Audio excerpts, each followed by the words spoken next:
Assalamualaikum warahmatullahi wabarakatuh.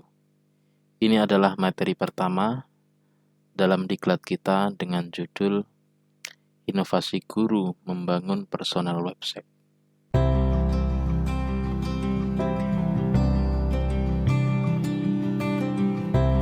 Baik Bapak Ibu semua yang saya hormati. Jadi di dalam materi yang pertama ini setidaknya terdapat 6 topik yang akan kita bahas.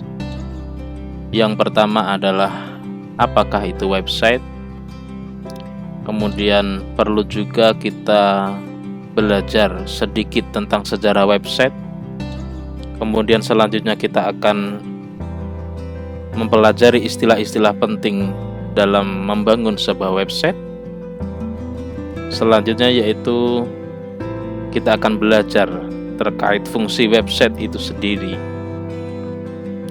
Kemudian topik yang kelima adalah mengetahui platform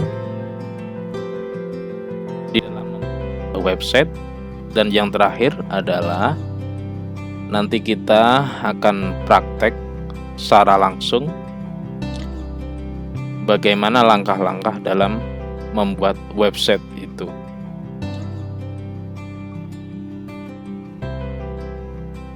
Baik, sekarang apakah pengertian dari website itu sendiri?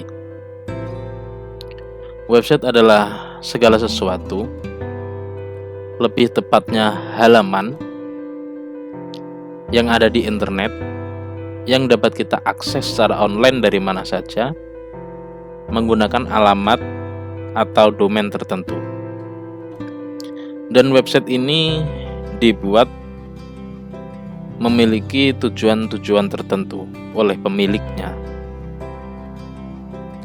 Nah, jadi Google, Facebook, Kompas, Tokopedia, naikpangkat.com mungkin adalah salah satu di antara website yang pernah Bapak Ibu kunjungi.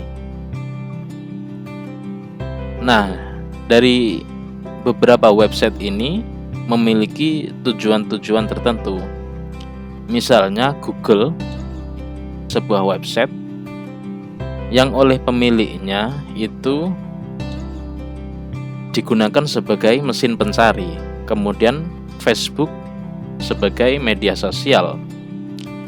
Kompas itu sebagai media massa.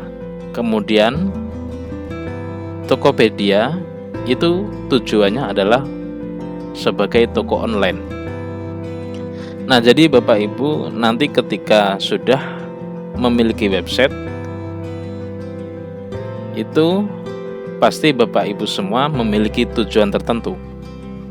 Misalnya akan digunakan untuk membagikan pengalaman, mempublikasi tulisan, membuat portofolio, atau untuk membuat kelas online. Selanjutnya kita akan membahas sedikit terkait sejarah website. Website pertama kali dibuat oleh seseorang bernama Tim Berners-Lee pada akhir tahun 1980-an. Tujuan awal dari pembuatan website ini adalah untuk mempermudah para peneliti dalam bertukar informasi atau melakukan perubahan-perubahan informasi. Jadi pada intinya website ini dibuat adalah untuk para akademisi.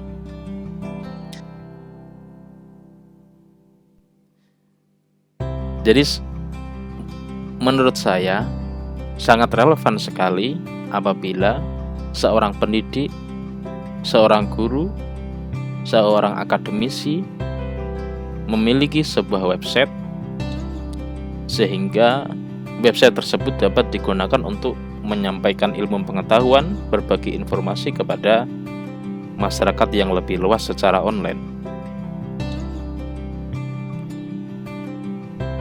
Nah, jadi ironis apabila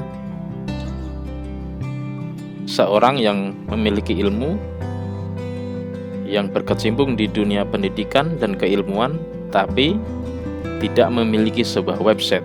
Padahal tujuan awal dalam pembuatan website itu adalah untuk keperluan ilmu pengetahuan. Kemudian website secara umum digunakan oleh publik itu mulai tahun 1993. Namun dulu di awal-awal ketika website bisa diakses oleh kalangan publik, itu yang dapat membuat website hanya kalangan tertentu saja. Misalnya instansi pemerintahan, sebuah perusahaan besar, dan orang-orang tertentu saja. Namun untuk sekarang, membuat website relatif sangat mudah karena sudah tersedia banyak platform atau banyak aplikasi yang bisa digunakan website, sehingga semua orang sekarang bisa membuat website. Dan Bapak Ibu semua pun bisa membuat website sendiri tanpa harus mengeluarkan biaya yang banyak. Bahkan Bapak Ibu semua bisa membuat website secara gratis. Agar Bapak Ibu semua dapat membangun sebuah website sendiri, terdapat istilah-istilah penting yang perlu Bapak Ibu ketahui. Dan mungkin istilah-istilah ini akan sering saya sebutkan ketika menjelaskan materi mulai dari awal hingga akhir nanti. Istilah-istilah ini tidak perlu dihafalkan, namun cukup sebagai pengetahuan saja. Yang pertama adalah konten. Konten adalah isi dari sebuah website itu. Dia bisa berupa teks, bisa berupa gambar, atau bisa juga berupa video dan lain sebagainya. Kemudian ada istilah CMS. CMS adalah singkatan dari Content Management System. Jadi dengan CMS ini kita bisa mengelola konten yang ada dalam website yang kita buat. Kita bisa posting, kita bisa publikasi artikel, kita bisa memuat gambar, bisa memuat video. Semua itu bisa kita lakukan melalui CMS ini. Kemudian ada istilah platform. Platform ini adalah tempat atau alat di mana kita bisa membuat sebuah website. Jadi banyak sekali platform yang bisa kita pilih dalam membuat website. Di antaranya WordPress, Blogger, Joomla, dan lain sebagainya. Kemudian ada istilah domain. Domain adalah yang berkaitan dengan alamat website yang kita buat. Jika diistilahkan dengan bahasa lain, domain ini adalah sebuah alamat rumah. Kemudian hosting. Hosting adalah tempat di mana kita menyimpan file, data, dan segala hal yang ada di dalam website yang kita buat. Baik Bapak Ibu semua, sebelum kita membuat website, kita perlu tahu fungsi website. Dalam hal ini tentu saja konteks kita adalah website untuk seorang pendidik atau seorang guru. Jadi ini penting untuk diketahui agar ketika kita membangun sebuah website, kita tahu apa fungsi atau tujuan dari pembuatan website tersebut. Bagi seorang guru, website dapat berfungsi sebagai blog, di mana melalui website ini Bapak Ibu semua bisa berbagi pengetahuan, berbagi ide, atau berbagi pengalaman melalui sebuah tulisan. Kemudian website juga bisa digunakan sebagai portofolio. Jadi melalui website ini kita bisa menunjukkan hasil karya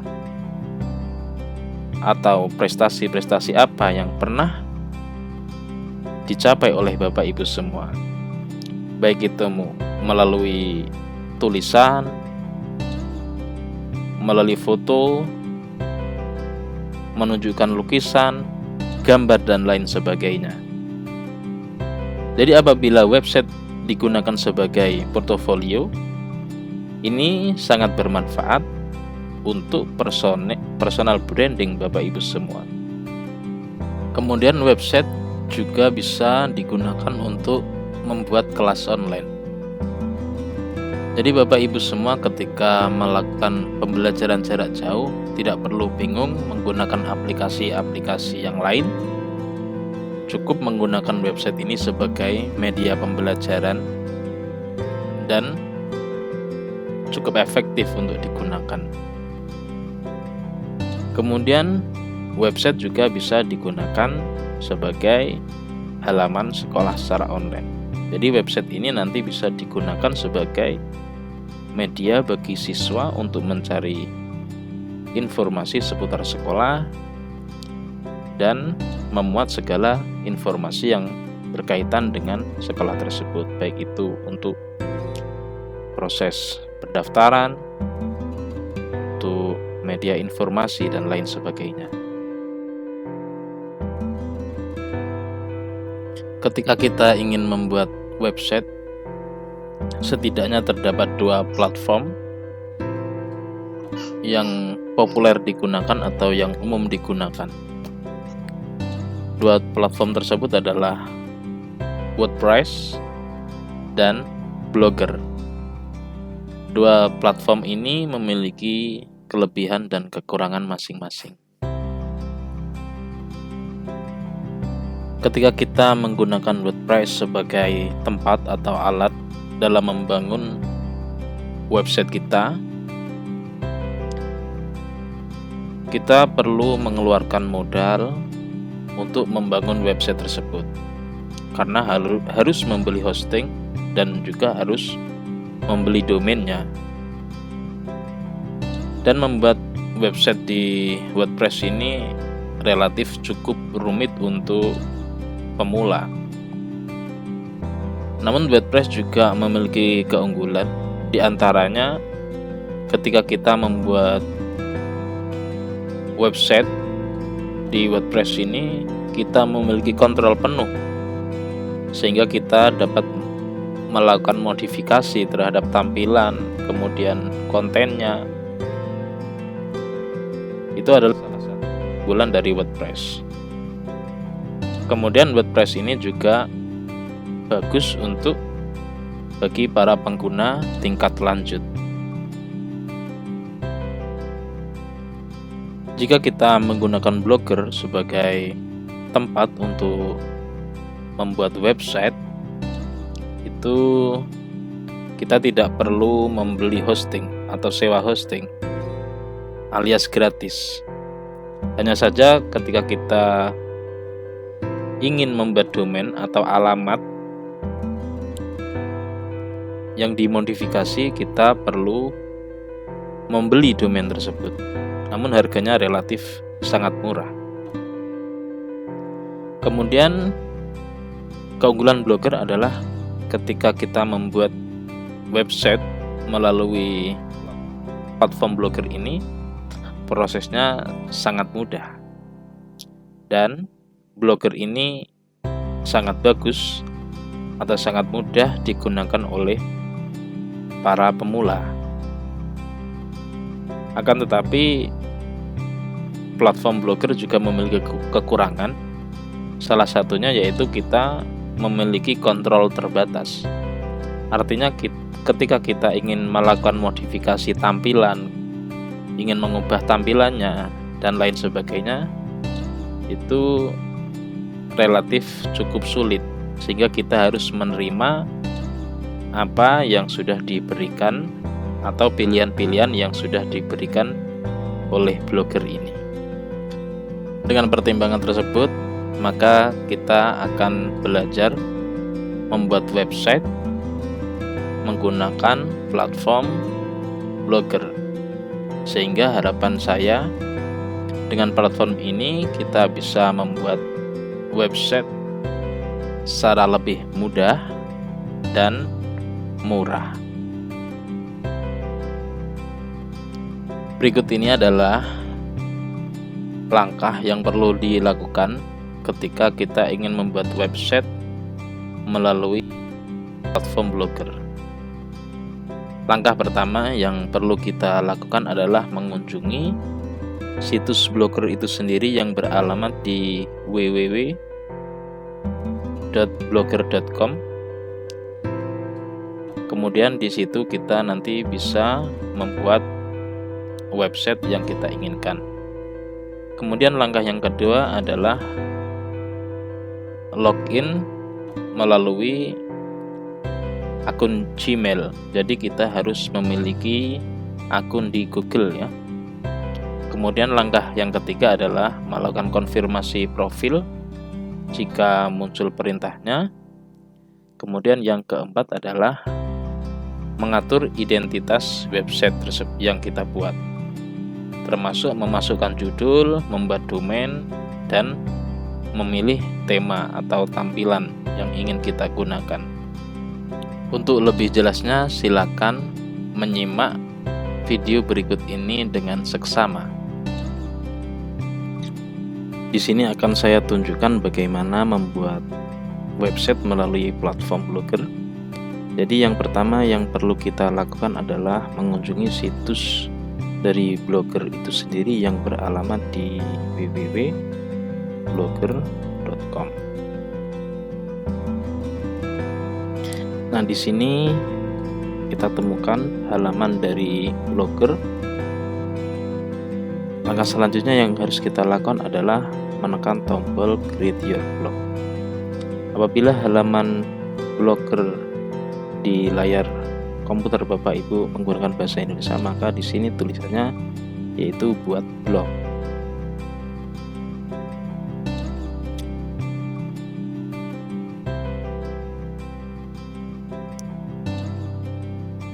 Ketika sudah sampai di sini, kita isikan saja akun Google atau Gmail yang sudah Bapak Ibu miliki. Apabila belum memiliki akun di Google atau belum memiliki Gmail, maka Bapak Ibu harus membuat baru. Dan jika sudah memiliki akun, maka tinggal mengisikan saja. Setelah selesai mengisikan alamat email beserta passwordnya, klik tombol berikutnya. Kemudian kita akan menemukan halaman seperti ini. Kita diminta untuk membuat nama atau judul untuk website yang akan kita buat. Misalnya kita bisa membuat judul dengan kelas website guru atau sesuai dengan keinginan Bapak Ibu. Di halaman berikutnya kita akan diminta untuk membuat alamat atau domain website yang kita buat. Misalkan di sini saya menggunakan alamat kelas website guru, namun di sini terdapat tulisan merah yang berarti alamat ini sudah digunakan oleh orang lain. Jadi kita harus menggantinya dengan kata yang lain. Misalnya kita bisa menggunakan alamat Guru Haris. Nah, di sini sudah tidak ada tanda merah, yang berarti alamat atau domain ini bisa kita gunakan, dan kita bisa klik tombol berikutnya untuk melanjutkan. Setelah kita membuat judul untuk website kita dan juga membuat domain atau alamat URL untuk website kita, maka selanjutnya kita diminta untuk melakukan konfirmasi nama tampilan. Di sini isikan nama Bapak Ibu atau menggunakan nama yang lainnya. Tapi di sini nama tampilan ini berarti nanti menunjukkan penulis atau pemilik dari website yang Bapak Ibu buat. Misalkan di sini saya tuliskan dengan kata result seperti ini ya. Ini berarti nanti menandakan bahwa setiap kali saya membuat publikasi atau membuat posting, nanti di bawah artikel atau di bawah konten itu tertulis nama Haris Sukut ini. Setelah selesai menuliskan nama tampilan ini, tinggal kita klik selesai, maka nanti kita sudah dapat masuk ke dashboard atau CMS blog yang kita buat. Nah, ini adalah tampilan dari CMS atau dashboard website yang kita buat melalui Blogger. Di sini ada kotak warna oranye ini, ditekan silangnya, dan ini adalah dashboard atau CMS website untuk mengelola konten atau artikel yang ingin kita publikasi. Di sini masih kosongan karena ini masih baru dan belum pernah melakukan publikasi atau melakukan posting sebuah konten atau artikel. Meskipun kita belum pernah posting atau belum melakukan publikasi artikel, namun kita bisa melihat tampilan blog kita melalui menu yang ada di paling bawah ini, lihat blog.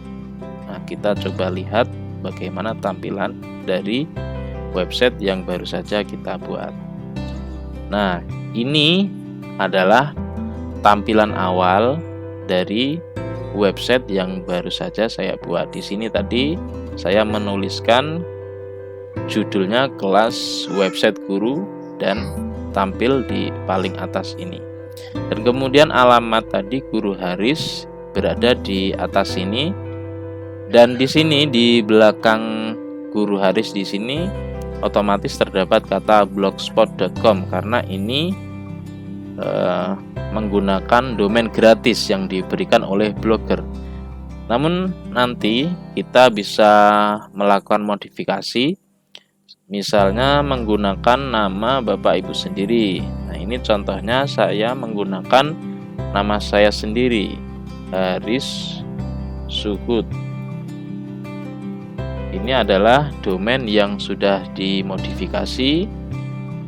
Kemudian saya buatkan blognya, dan ini adalah contoh blog website yang saya buat melalui Blogger yang saya gunakan fungsinya atau tujuannya sebagai portofolio saya. Nah, ini sekedar contoh saja.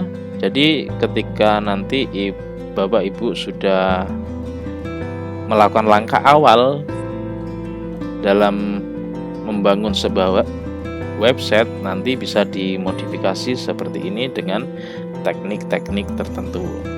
Namun yang perlu Bapak Ibu ketahui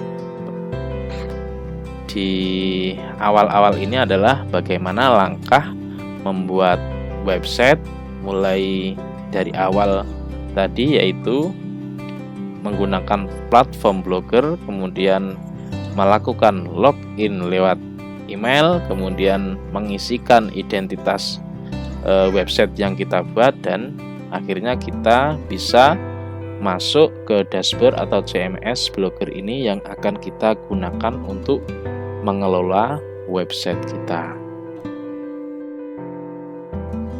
Jika terdapat pertanyaan, Bapak Ibu semua bisa menyampaikan melalui grup diskusi, yaitu di grup Diklat. Tanyakan saja apa yang masih membuat Bapak Ibu bingung. Dan semoga materi pertama ini bermanfaat dan dapat kita praktekkan. Sampai jumpa pada pertemuan berikutnya. Semoga Bapak Ibu semua tetap semangat dan diberi kesehatan dan kebugaran. Jangan lupa selalu menjaga kesehatan.